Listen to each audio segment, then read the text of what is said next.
পরাজয় নিশ্চিত বুঝতে পেরে ৭১-এর ৩রা ডিসেম্বর ভারতের কয়েকটি শহরে বিমান হামলা চালায় পাকিস্তান। এর নিন্দা জানিয়ে ভারতের প্রধানমন্ত্রী ইন্দিরা গান্ধী জাতির উদ্দেশ্যে দেয়া ভাষণে দেশবাসীকে যুদ্ধে নামার আহ্বান জানান। ৭১-এর ঘটনাবহুল ৩রা ডিসেম্বরের খণ্ডচিত্র জানাচ্ছেন রাজীব আহমেদ। মুক্তিযোদ্ধাদের সাঁড়াশি আক্রমণে দিশেহারা হয়ে পড়ে পাকিস্তানি বাহিনী।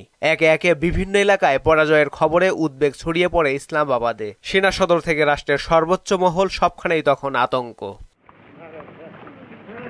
৭১-এর এই দিনে কলকাতায় অবস্থান করছিলেন ভারতের প্রধানমন্ত্রী। সে সময় ভারতের কয়েকটি শহর ও ঘাঁটিতে আকস্মিক বিমান হামলা চালায় পাকিস্তানি বাহিনী, ইতিহাসে যা অপারেশন চেঙ্গিস খান নামে পরিচিত।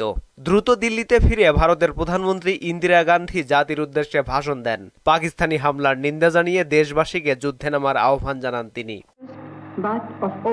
এদিকে মেজর জাফর ইমামের নেতৃত্বে মুক্তিকামী জনতা নোয়াখালীর মাইজদি এলাকা দখলে নেন। তুমুল যুদ্ধের পর কুমিল্লার মিয়াবাজার এবং নোয়াখালীর সোনাইমুড়ি চৌমোহনী দখলে আসে মুক্তিযোদ্ধাদের। সিলেটের ভানুগাছায় সমক যুদ্ধে ১৭ মুক্তিসেনা শহীদ হন। গাইবান্ধার পলাশবাড়িতে আত্মসমর্পণ করে পাকিস্তানি সেনারা।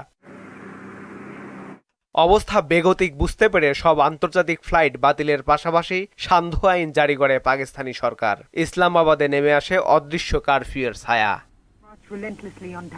রাজীব আহমেদ, মোহনা সংবাদ।